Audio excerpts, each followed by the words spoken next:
Good morning, everybody. Welcome to an early morning edition of Drivin with Duck. So, interestingly enough, I'm very reflective this morning out of nowhere. It's been a long couple weeks. At my other job, it's been a little hectic. My part-time hustle. For not fear, let's say. I just don't want to get, I don't want to cause any issues with my other job. But we had a customer that used to come in on the regular. On the regular for me anyways. He used to come in and buy cheaper nips, let's say, and he was a pretty decent person. He used to come in, we used to joke with him all the time, and I hadn't seen this person in quite a while, and I would ask the coworkers like, yo, ain't seen so and so in a while, you know, y'all seen the person? They're like, nah, I ain't seen them in a while, da da da da. And someone told me the other day that they had confirmed that this person died, apparently. And I was kind of bummed out about that. And it made me think. So this person, I started like creating this whole little this whole storyline, this whole summary of this person out of nowhere, right? So let's say, what if this person had decided maybe like a week before they wanted to change their life and stop drinking, never got around to it? What if this person decided they wanted to turn their whole life around, never got around to it? What if this person decided they wanted to leave the state, never got around to it? What if this person decided they wanted to change their whole outlook, get a haircut, maybe try something different, never got around to it? Maybe this person wanted to say something to someone that they cared about, never got around to it. I guess the point of all of that is that we never ever know when we are going to pass. Now, I have talked many times in many a video about my scorched earth policy with many of you, right? When it comes to people in my life, whether it be family, friend, foe, whatever. If I don't fuck with you, I don't fuck with you, and that's the end of it. If we are friends and you do something that totally tries to hurt me, end me, whatever, and it's too far to come back from, I'm not fucking with you ever again. I don't care. Or if we're family and you do something and you try to end me, hurt me, or my kids, or family that I care about, I'm never fucking with you again. I don't care who co-signs for you and says, nah, y'all need to squash that. I'm never fucking with you again. That's the end of it. It's not that I wish ill will on people that I use my scorched earth policy on. It's just that I want nothing to do with you, and that's it.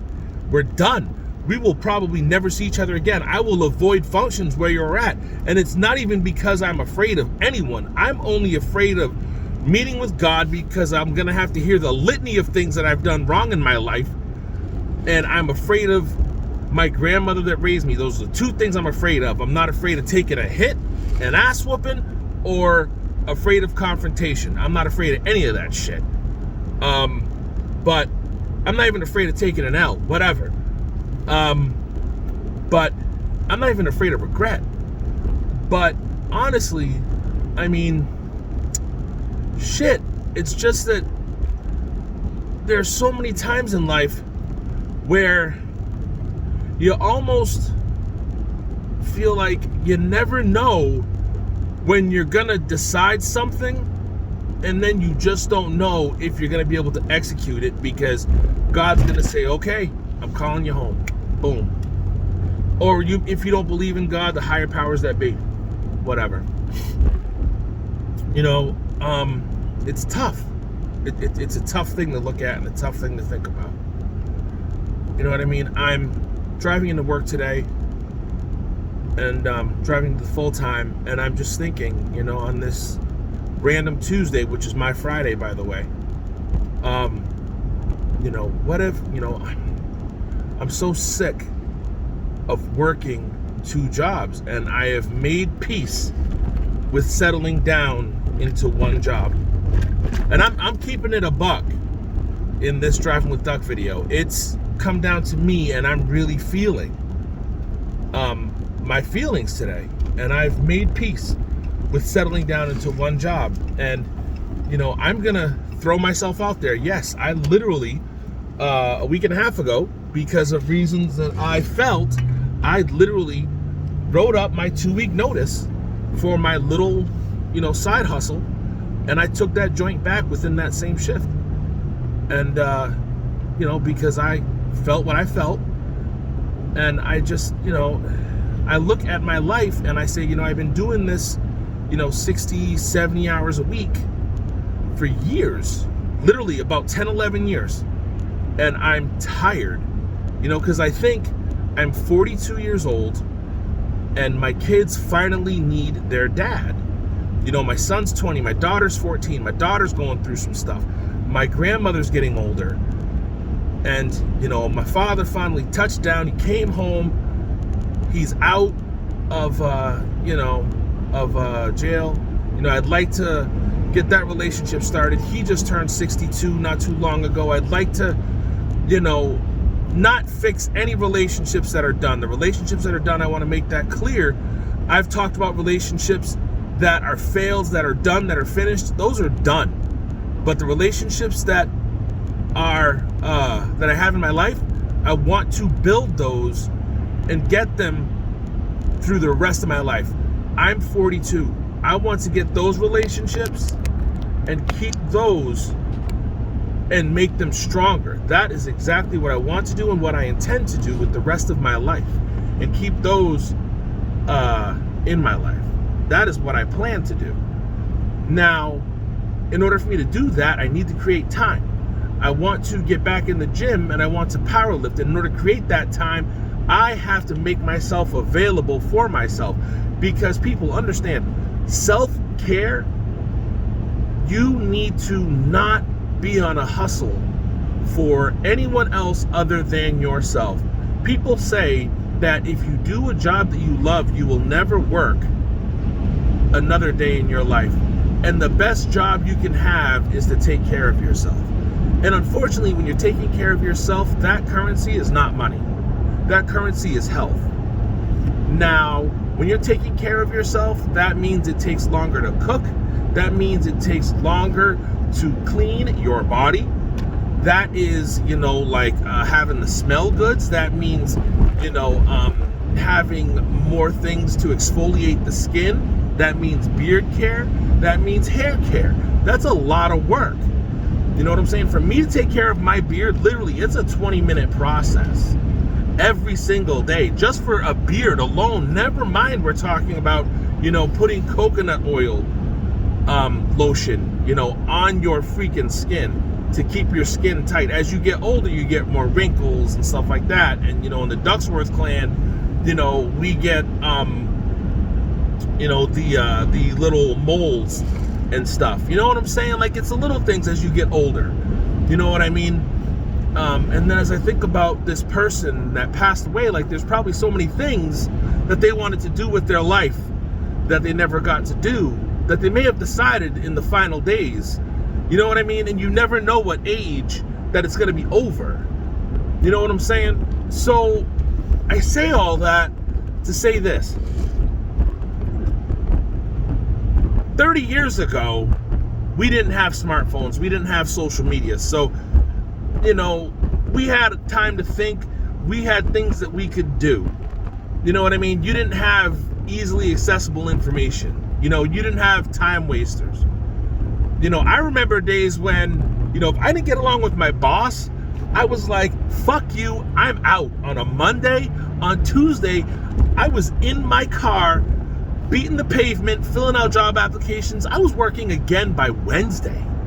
You know what I'm saying? Because I could do that, because I could hustle like that. Nowadays, you walk into a business and they're like, so you got to go home. You got to go to www.website.com and fill out an application. HR will call you. Then you got 1, 2, 3 sets of interviews. Then we got to check references. Then we got to do a background check. Then you got to take this 600 question test. Then you got to fill out an essay. Then you got to do a drug test. And then we'll call you.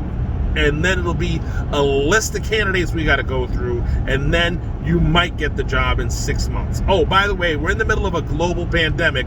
So the candidate list is long as shit. So we'll see. And it's tough. You know what I'm saying?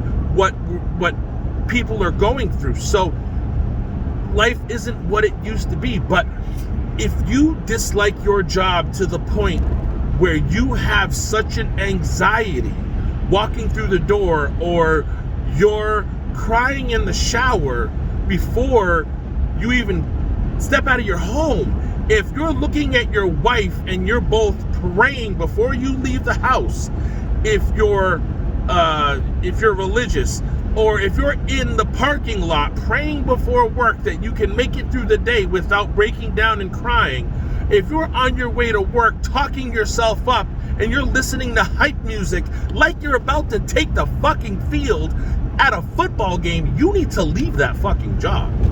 Simple as that. There's no need to go back into work, because unfortunately all you're doing is you're setting not only you but your coworkers up for failure. Because if you're not at your best when you walk through that door, you're making your coworkers' lives a living hell, not just yours. Because I promise you, the people you work with can see how miserable you are, and chances are you're being an asshole to your coworkers, and you're making their jobs that much harder. Because when you work a job that you're working with other people, you are putting your negative energy into their day. And those people also have families and bills and shit that they have to commit to as soon as they get home after their 8-hour shifts.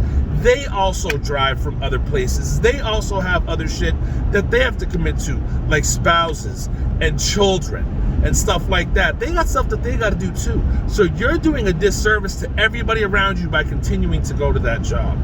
If you want to have other things also, you want another car, you want something else in life, get it if you can afford it. Because in this life, we're only here for so long. I'm not talking about extra toys. I'm talking about the little things that are going to make you happy. Most of us aren't in that 1%, okay, that can just on a whim go out and buy a yacht or whatever. If it's that little thing that's $10,000 extra, work a little extra to get it. Because that little recreational thing that's going to put a smile on your face for that extra 10 minutes, do it. Like my truck, every single time I clean the General, I smile because it's mine and I enjoy it. And as I take that ride to work every day, I can enjoy the ride. And I know that I work hard to have this truck, this dream truck that I enjoy, that I took time out to go and shop for and pick, and it fits my personality, so I get to enjoy it. Every little thing that you have in your life you should enjoy, and if it costs a little extra, you work a little harder. So when you go to your job, you're like, you know what, I put up with some bullshit, but they pay me and it pays for the little things that I get to enjoy. So you kind of play this little trick on yourself, like, yeah, my job may suck sometimes, but it helps me pay for the little things that I get to enjoy. But also at the same time, if you're at a job that you don't like, where you have bullshit that you deal with, you can also be a little more selective and be like, all right, you know what? They don't pay me enough to deal with this bullshit, but I like the recreational toys that I have. I like the things that I have. So it's going to force my hand to make me have more of a want to go find something better that pays a little better so I can keep what I have. You know what I'm saying? But going back to that person that passed away, it makes me think. All the little trivial things, it's a flip side type deal, because a lot of people think that life's too short. And it really is too short to hold grudges and stuff like that. But I look at it this way. Life is too short to eat just because it's out of necessity. Life is too short to eat what you're told to. You need to eat what tastes good. You need to eat what is good. You need to eat the finer things, because there ain't too many meals that you're gonna get to enjoy. Sometimes you're gonna have to say, you know what, I want that shit off the top shelf. Because not everybody's gonna get a chance to do that. When the chance comes around, you better take it. Because a lot of people are gonna be afraid for a long fucking time. They're gonna be like, I have tomorrow to do this. I'll do this tomorrow. But you know what? They're gonna die tonight. And that's a scary fucking situation. There's no two people that are the same people. No two people. There's only one you. And today, this day, you're never gonna find another day like this. This March 2nd, 2021, there's only one March 2nd, 2021. There will never be another one. Maybe in another universe somewhere, but this universe right here, with you in it, yeah, there will never be another one. So I challenge you to look at today and realize that this is this day and there's never going to be another one like it. So you need to take one thing that you're afraid to do and you need to do that shit, because there's not going to be another chance to do it. So this is the very first edition of Driving with Duck on my brand new YouTube channel, #DrivingWithDuck. But hey, I wish you the very best day on this March 20th, or March 2nd, 2021. Love and light, my friends. I love you. Peace.